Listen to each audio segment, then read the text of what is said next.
Awesome. Well, welcome everyone to the Wells 7 Habits of Virtual series. This is the seventh habit in the series, which is Sharpen the Saw. I'm Pierce Watson. I'm the lead for achievement programs at the Wade Edwards Learning Lab, aka the Well. This is just another reminder that the Well will be open next week with the start of the school year. So if you're interested in any of our many programs, tutoring, college and career access, prep, District C, well-rounded, teen talk. We have a lot of different programs going on. So come reach out to us, say hello, and we can tell you a little bit more about them. Just some housekeeping. During the session, our guest may ask you some questions, or you may have a comment to make. You can use the chat box for any comments or responses that you have. But if you're feeling brave, feel free to turn your camera on as well. Thank you to our moderator, Amelia Allen. Sorry, I should say moderators tonight, Amelia Allen and Keenan Dixon. And now I'm going to hand it over to our guest, Kendall Harris, the director of the Lightner Y Achievers program at YMCA of the Triangle. And he'll be talking to us about the seventh habit, which is sharpen the saw. Thank you, Pierce. Good evening. Again, my name is Kendall Harris. I'm happy, excited to be with you guys. I am glad. I know Betsy McFarland very well over there at the Well.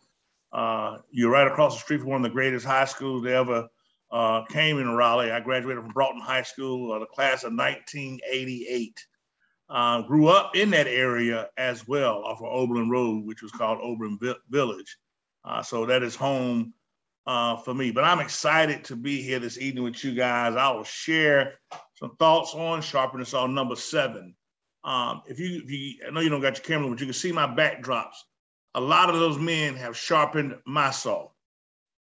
From Malcolm X to Martin Luther King to Jesse Owens to Barack Obama. Those men have helped shape me for who I am today. I am currently the director, as Pierce said. I was the director of the Lightner Y Achievers program. I got promoted about 2 months ago. I am now the director of senior equity advancement. Congrats. I did not know that. That's right. No, that's right. And but I am still overseeing the person that is leading now our Achievers program, and I've currently been with the YMCA for 24 years. I don't know all the answers to what we're about to talk about tonight. I do believe that one, share the story.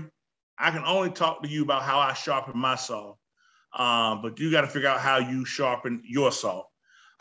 As I was talking to somebody the other day, one of the things that I've learned is you can't depend on folks to motivate you. You have to figure out how you motivate your own self, and whatever that may be, whatever that drive may be. So I'm going to start. I'm going to share my screen here and go through this PowerPoint. Hopefully you guys can see that. Let me go from there. So I am not a techie guy, but I do think this right here is great. Sharpening your saw. I love that background.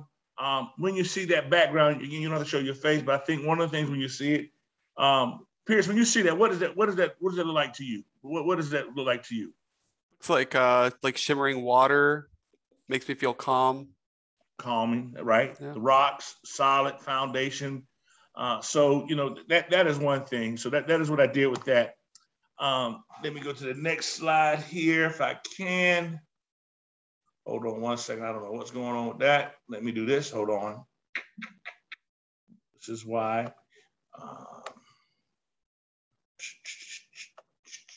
Give me a sec here, guys. All right. You can see that, correct? So when you look at these 7 habits, sharpen the saw, one of the things that it talks about a lot is your body. And one of the things, I don't know the age, I think the age of folks on, what are the age on here, Pierce? So I know I'll make sure I'm talking to the right when I speak. From middle school to high school. Okay. Yeah. So when you look at this thing, I think one thing when you sharpen your saw, one of the things is your body's important. Your body speaks to a lot of things that you do.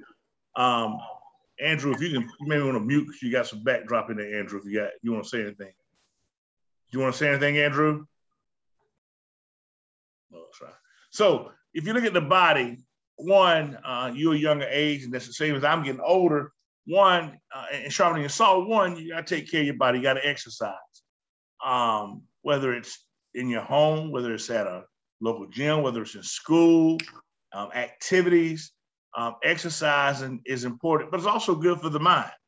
And people, if you see a lot of people love to be outside, they're either walking, jogging, speaking to people, they're walking in with groups of people. Now they got groups of folks that they do a group run with, and all the things. But exercising is very important as you're sharpening your saw. Eating healthy is a good thing too. I know that's gonna be hard for a lot. I know it's hard for me, but eating healthy is important. But I've always been taught that one of the most important meals of the day is breakfast. And just think about it like this: if you got a fireplace, just imagine when you wake up in the morning, you have to have something to start up the fire. That breakfast does that, right? And as you have that breakfast, as you go through the day, you're working or you're in school, you're in class. After breakfast, you get kind of hungry. But if you feel a snack, the fire goes down. But if you feed something with a snack or something, it refuels that the fire comes back up again. Then you got lunch. The fire opens up again, wide open. Then you eat something else healthy. Then you got dinner. And at nighttime, that fire goes down. So eating healthy is critical in what you do. It really is. And you hear that from, I'm sure you hear it from your parents. I'm sure you hear that in class a lot. There's some short term, but that's a lot. But also that's some long-term effects with that as well. Sleep and rest is, I know you guys here on Young, some of y'all can stay up to 3 or 4 o'clock in the morning to get up and go to class at 7 or 8. I've done it. I cannot do that anymore. My body, I tell you now, if I get up, go to bed 2 or 3 o'clock in the morning, try to go to work, I can tell I'm no good at all. So sleeping and rest is important. They say you want to at least get at least 8 hours of sleep a night just to be rest. Because again, especially young people, when you get up, you're in school, you're engaging a lot, you're in activities, you're talking in class, you might be playing sports, you might be in some clubs. After school, you may hang out with your friends, you might be doing video game. So sleep and all that stuff is very critical and very important that you do that. And rest as well. I work a lot. I try to work smarter, not harder now as I'm getting older. I control my schedule. I control my destiny. I try to plan. I try to use my Microsoft calendar, and I go by my calendar. If I don't go by my calendar, it'll mess me slam up. So sleep and rest is very important. And the last thing on this thing of the body is relaxation. I like to relax. My weekends are my time. Whether I like waking up on Saturdays, getting up, opening my door, hanging out with my dogs, listening to music. That is what I do. That is what I do. I don't have anybody control my schedule. I control my own schedule. If I want to go hang out with some folks, I can. I am a social guy. And I'll share some slides in a minute. I've got a great group of friends that I've known for 35, 40 years. Family's important. Sometimes you have to break away from them as well. It's not depression, it's that you need that me time. It's important. Because if you don't have that me time, you're not going to be any good to anybody else. If you wake up and you're irritable, you're going to carry that over into other people. So as you're sharpening your saw, guys, you can tell your body is very, very important. When I was in high school, I did not play football. I played basketball, but like after a game on a Friday night, what did you want to do? You didn't want to go straight home. You wanted to go hang out with your friends. But you had a curfew then. But Saturday, you may have to get up and cut the grass or do something. But you put time because you want to hang out with your friends. And I was social in high school, and I look forward to that. And then when Monday came, my body and stuff was in good shape because I took care of it. So that's important. Number 2 is your mind. Your mind is important. God gave you a mind for a reason. And again, for you guys in school, some of y'all might not like reading. The older I've gotten, I like to read a lot. That is too high. I educate myself. I like a lot of books that talks about truth. I like a lot of books that talks about equity, grace, or how do and especially in my job and how to be successful. So I'm using my mind a lot as I'm speaking to people, as I'm engaging with people, as I'm having conversation. If it's something I don't know and I'm preparing for a meeting, I make sure that I do my research before I do that. Also, to educate. And educate is not saying you got to have, a college graduate in your education or high school, but you want to educate yourself as well. You want to be well-rounded when it comes, whether it's watching the news. I think it's important that you know what's going on in the world. As you know, all this COVID stuff, whether it's political or whether it's, because if you turn, there's a lot. News is a little bit negative. I would think news is a negative thing, and that can drain people, right? But you got to also educate yourself of what's going on, your surroundings, how your friends. I have always challenged my daughter that you want to be around like-minded people. If you hang around, and I believe this here. I believe if you hang out with negative people, you're going to be a negative person. You hang out around positive people, you're going to be a positive person. So your mind will educate is important. Writing is important. I have learned to be a better writer. I was never a good writer. I like to write papers, but I was never good, and I've gotten better. But writing is very critical. And the last thing about the mind is learning new skills. You will find out as you get older, you will pick up new skills. If you show me something about technology, I'm not really that good at it. But if you show it to me 2 or 3 times, I'll catch on to it. But you also want to learn new skills. I don't play basketball anymore. I used to play basketball a lot. I don't do it now. What are some new skills that I picked up? Well, I read. I used to play PlayStation a lot. I'm off that. So what new? I love my dogs. I hang out with my dogs. I engage with my friends and in positive conversations. I like different restaurants. So you got to learn new skills, especially as you get older. I give you an example. I was down at the beach with my best friends for 40 years. All of us went to Broughton. And as we get older, we've got a lot lazier. We don't go to the pool. We probably don't go to the beach hardly. We sit in the house, watch TV, play poker, debate. We're lazy. It's basically what I'm trying to say. Back in the days, we were active involved. So you got to pick up new skills.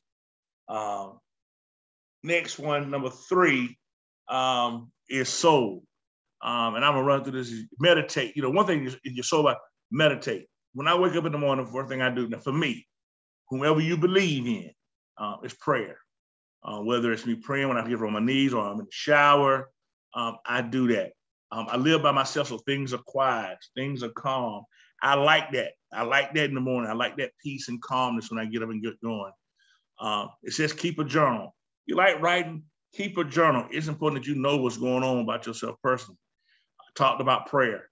I do pray. Whether it's in the bathtub, if I forget, I get up. Because here's what I do first thing in the morning. Get up, get myself together, take a shower.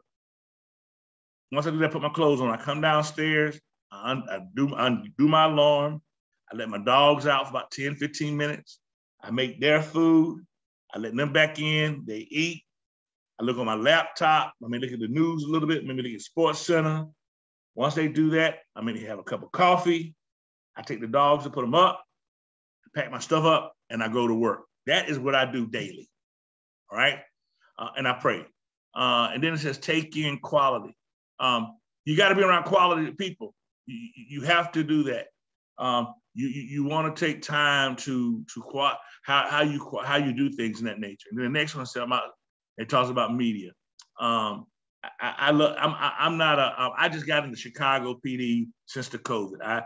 I like Chicago PD, but I'm an old school guy. So I'm a Sanford and Son, Good Times, What's Happening, the A-Team. I am a sports fanatic. Like right now, my TV is in my living room. It is on Sports Center. I am ready for football. I enjoy doing it. If I'm dating a female on Sundays, not to be mean, but I have to sacrifice that sometimes I want to watch football. That is my time. But I also know I got to sacrifice and do that as well. And then the last thing is your heart. One of the things I've learned as I've gotten older, I'm a highly relational guy. I believe in relationships. I work hard to build relationships. I got great friends. You'll see this in a minute. I grew up in a family. My grandmother had 7 children. I had 26 first cousins. A lot of us all grew up together up in Chester Road over there by Oberlin. We was at JC Park a lot. So relationships were important. They still are today. I still kick it with my high school buddies. We're in a group me chat. My fraternity brothers from college, my best friend. So relationships are important to me. I work hard at it. I'm a committed and I'm a loyal guy. If I'm with you, I'm with you. I'm with you through the good times and I'm with you through the bad times. Give service, give whatever you, I give a lot, I do a lot. And the last one, it talks about laugh and love. I'm a jokester. When I pledged my fraternity, my line name was Animated. That's why I love Sanford and Son. I love to laugh. I love people unconditionally. But your heart is what you have. And one day, not to be a Dan Damper, your heart's gonna stop beating. And while you have it now, build it on all the body, mind, and soul. And I believe out of all these things, is the heart is the most important thing for me. For me, as I'm sharpening my salt, my heart is. Relationships are critical. I got a 20-year-old daughter. I love her. She was in an accident Saturday on Lead Mine Road, and we get in a car. By the grace of God, she walked out of it. And I didn't get upset or anything. I didn't panic.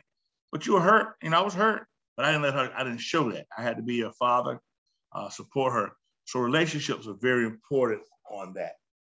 Any questions at all about that about sharpening your saw? You got to have, Steve Covey talks about these 4 things. And you look at the PowerPoint, it's made up in a clock. And it goes around clockwise, right? You look at it. And so these things are important. If you look at that little slide there, your soul, pray, meditate, body, exercise, we talked about it. Read, educate, in the heart, communicate, and laugh. I love Kevin Hart, but I love Eddie Murphy better. A lot of you guys are younger guys. I don't, nothing against Seinfeld. I was never a Seinfeld guy.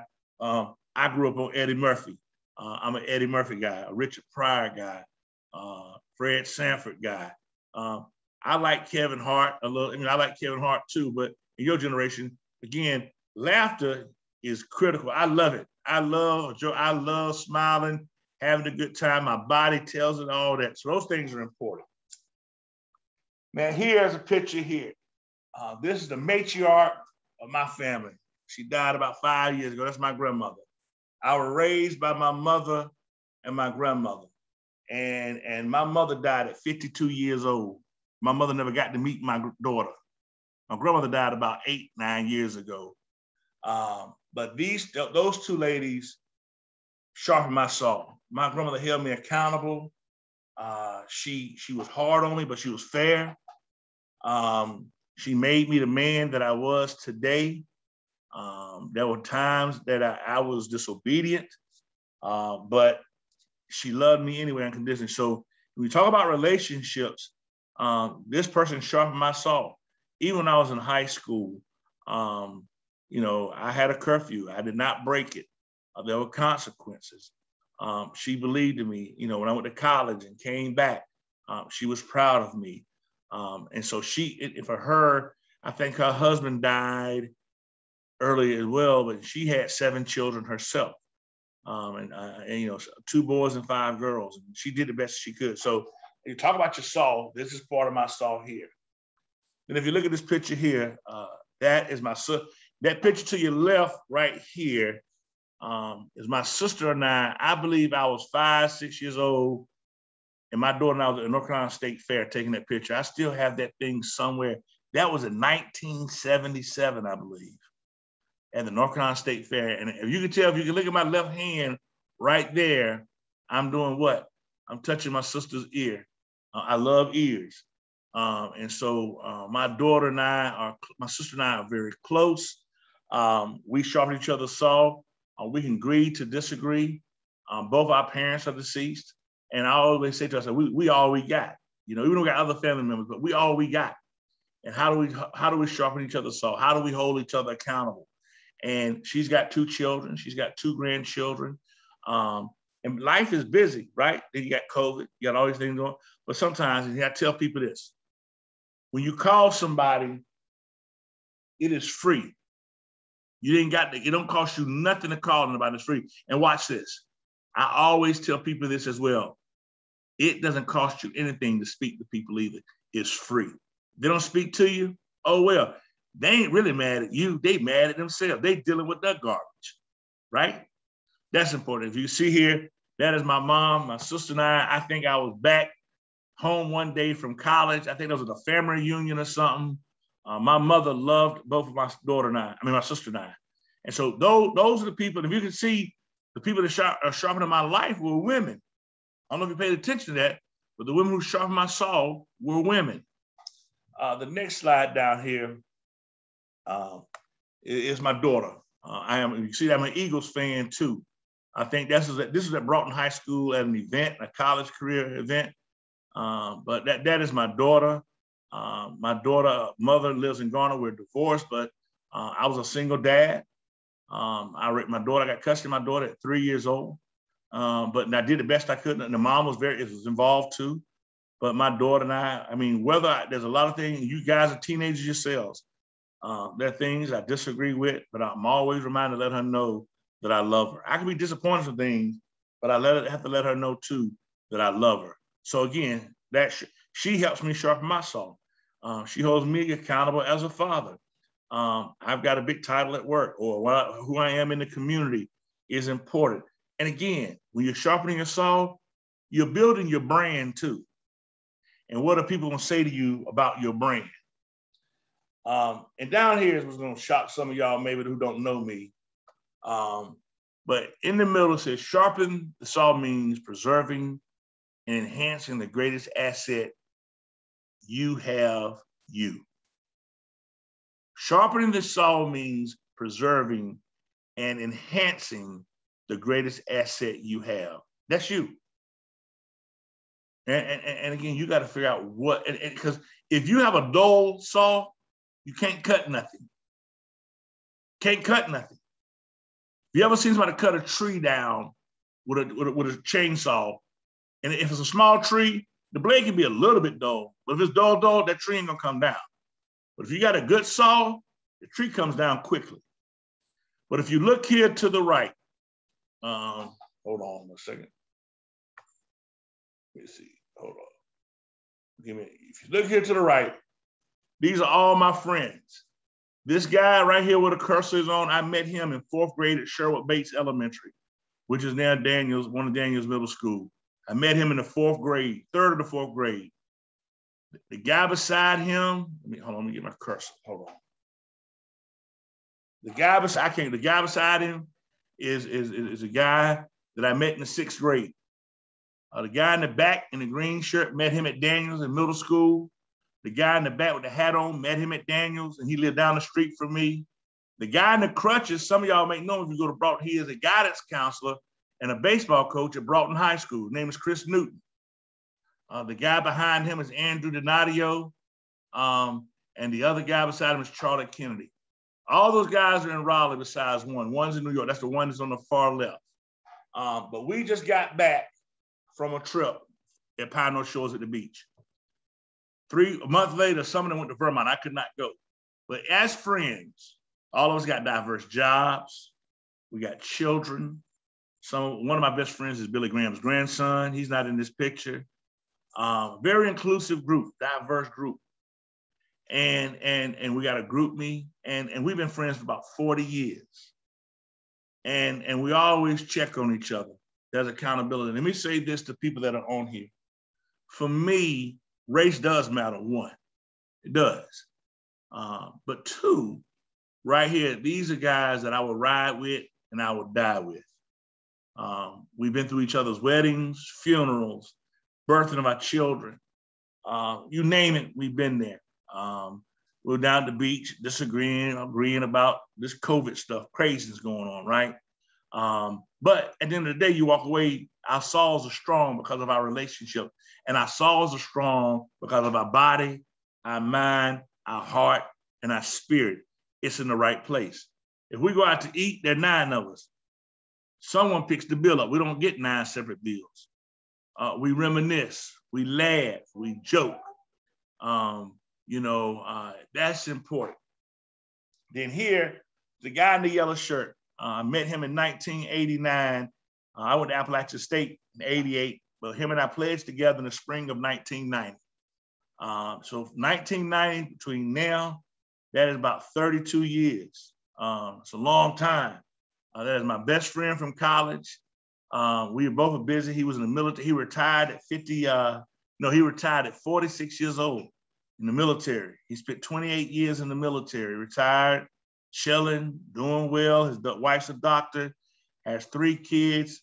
One time we was talking to each other every day. We're so busy. And I think we text every other day. But we sharpen. Now, when you pledge, you talk about sharpening each other's saw. You had to. We had to work together. What are our strengths? What are our weaknesses? What do we do? What we did not do?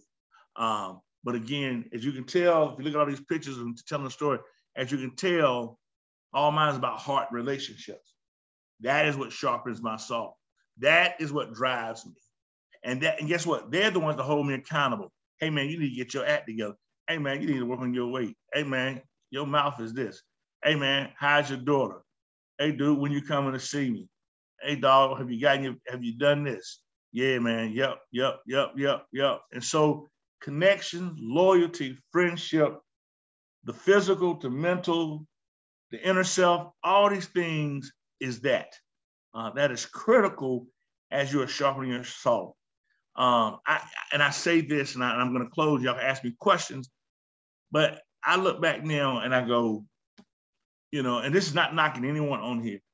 When I was in high school, we didn't have cell phones, we didn't have iPads, we didn't have computers, probably. We could go. The only time you could go off campus for lunch was when you was a senior. You could speak to people on campus. I mean, back when I was doing, people could smoke cigarettes at a certain spot in high school. That's cigarettes. Make sure I'm clear when I say that, right? I didn't smoke, but I think a lot of times people are missing relationships. And I think too, for me, let me say this, that when I told you about that guy that I met at Sherwood Bates, one of the things when I was in elementary school, this goes back to change the saw. During the summertime, you went to camp, you went to the Parks and Rec, hung out with your family. When I got ready to go back to school, let me say this. The reason I was excited about going back to school, there were 2 or 3 reasons. 1, who would be my teacher. 2, seeing my friends and who would be in my class. Sounds crazy, but that's what I was excited about. Because back then, if you went to say, I got a friend of mine, a friend girl, her name was Angel. She lived behind me. We went all the way from kindergarten to 12th grade together. And we like brothers and sisters.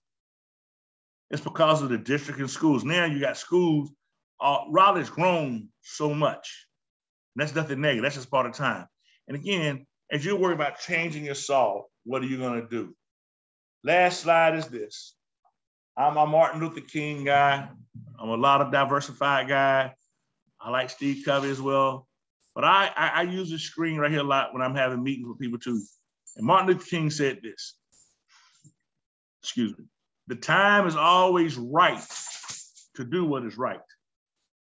The time is always right to do what is right. You're gonna have people in your life that don't like you because they don't like themselves, don't speak. But you gotta be content with yourself. You got to be, look, and I say this, and I ain't saying this to be cocky, but I say this with confidence. I am one of the coolest guys in Raleigh, North Carolina. I speak that, I'm serious. And I know a lot of people in Raleigh too, on both sides, regardless of who they are, race and all that stuff. That's not cocky, that's confidence. And one of the brands that I have to protect is not only the organization I work for, that's secondary. The brand that I have to protect is my name and who I am. Now watch this in closing. If anybody ever calls me Ken Harris, K-E-N, that's a childhood name. That's from, watch this, elementary, middle school, high school, and college. If I ever out in public, I'm speaking or I see somebody at lunch, if someone goes, Ken Harris, I know, I go, that's childhood, that's school, college. If they call me Kendall, it's the professional. There's nothing wrong with that. I just know. because I go by Kendall now because I'm older, you know, but they say Ken, it's my mind automatically goes to those places. It's got to be, and that's deep. So relationships, so at the end, is sharpening your tools is important.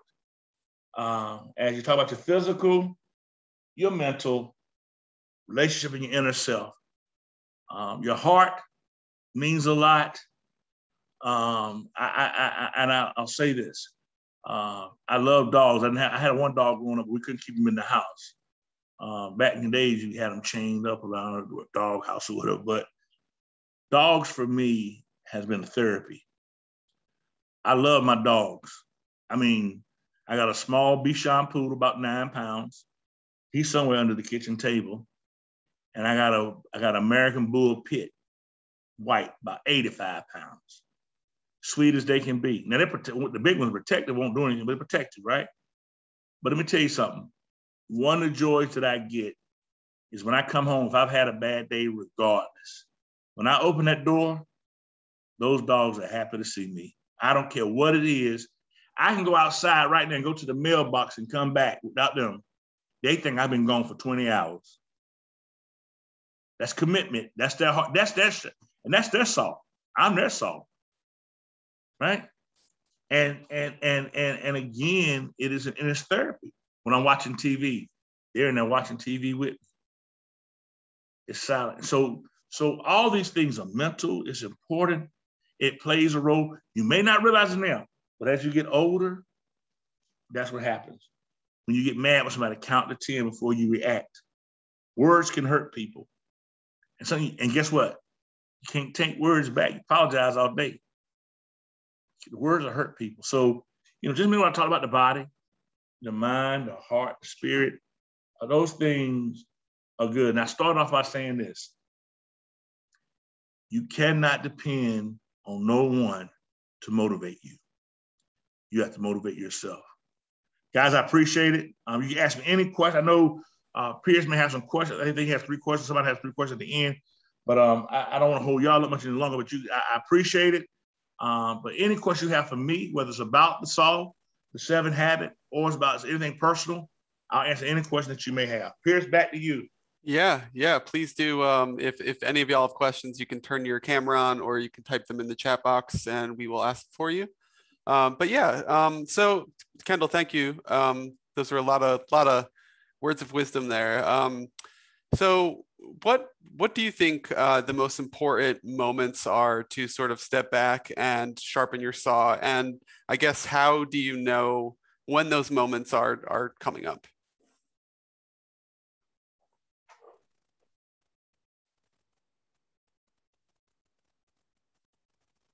Is that for me, Pierce? You asking me or you asking the group? I'm sorry.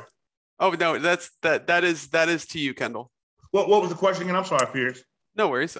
So just wondering, sort of, what are the most important points that students, anybody really, needs to step back and refuel, sharpen the saw, and then sort of how do you know when those moments are coming or are happening?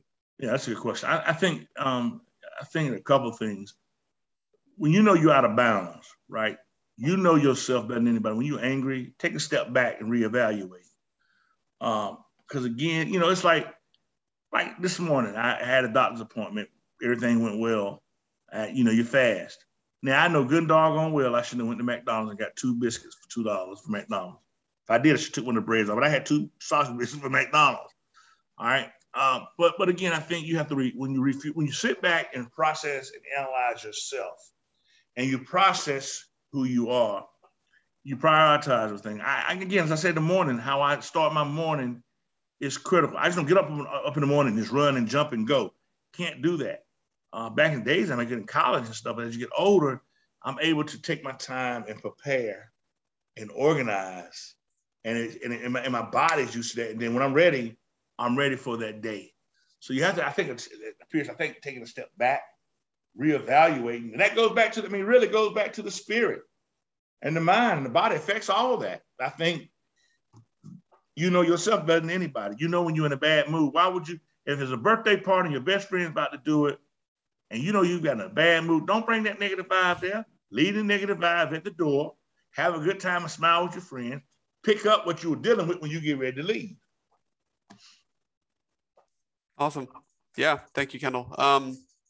So the second question, as a teen, and you've definitely touched on this, why is self-care and renewal important? But also I'm curious, just in your time as a teen, what was maybe a moment where you really had to practice self-care, or sort of refueling idea? Good question.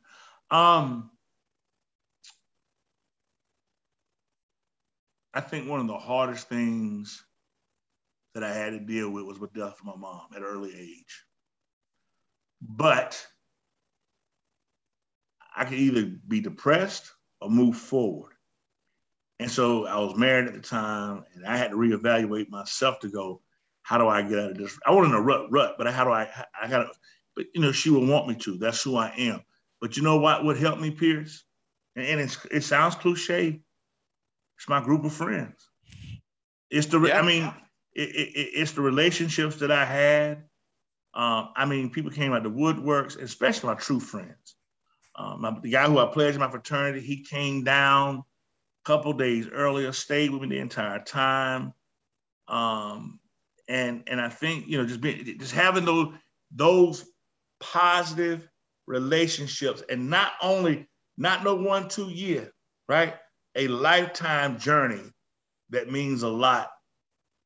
So that is what got me out of that rut to keep going. And it's accountability who you kick with, and also what regard who you stand at spiritually. That has a whole lot to do with it as well. Yeah, no, it's an interesting thing, because I've heard you say a couple of times that I feel like the sort of heart quadrant is really important to you. And I think that's something to consider, is like, which of these quadrants, they're all important in their own ways, but which are like most important to me. And when you're in a situation like that, that's sort of where you want to lean. And when you think about true Pierce, fortitude, means strong, right? And resiliency, you can stop or you move on. Depression, be angry, be mad, don't come out the house, don't eat well at all, don't do nothing. And you get out, when you try to get out of that rut, it's hard to get out of that. It's hard to get out of that if you go that route. But yeah. I said, you know what? My friends, what got me out of it, I went to work and I was good. Awesome. Thank you for that. So just the last question here, and we'll wrap up in the next 5 minutes or so. What are some resources for students watching that want to sharpen the saw, but maybe don't know where to start? Obviously, Covey's book is a great place to start. But what other resources maybe? I think, Pierce, again, Klush, I think what you're doing, what Regine is doing at the Well, take advantage of the resources that are around you. Teachers got a tough job, guys. And there were teachers that I did not like at all. But, my best mentor in high school was my high school basketball coach. And I think that, some of the tools is the Well, other organizations that are doing things that you like to do, whether it's outside, whether it's inside, a debate team, chess team, art team, dance team, sports team, getting involved with something like that sharpens your mind as well. And again, the resource of being around like-minded people. People are different. I can adapt to different people, people. One of the gifts I wish I had is that I could draw, but you ain't got to be an artist just because you can draw. You can be an artist. I'm a DJ too on the side. I love music, so I'm a DJ. I know old school music, and so music brings out the best of me too. So the tools that Pierce and the Well has, the YMCA has great opportunities as well. Other nonprofits in Raleigh, or you know what? Start your own organization in high school and be that leader and make change and get people on your team to be a voice for you. Because here's what's important. More than ever, high schools are more active in rallies, voicing their opinions more than ever. If you look at TV on protests and stuff, you see more young millennials than you do start seeing people my age. That means something. If you look at the diversity, the equity, the change of things with all kind of genders, the LGBTQ, you name it, there's voice, and there's got to be a voice for the voiceless. So that's important. Awesome. Thank you, Kendall, again, for all of the wise words. Obviously, those your answers to those questions were amazing. But yeah, thank you for the presentation. Guys, do we have any other questions for Mr. Harris? Just want to give you all the space to ask anything that maybe came up while we were talking there during the presentation.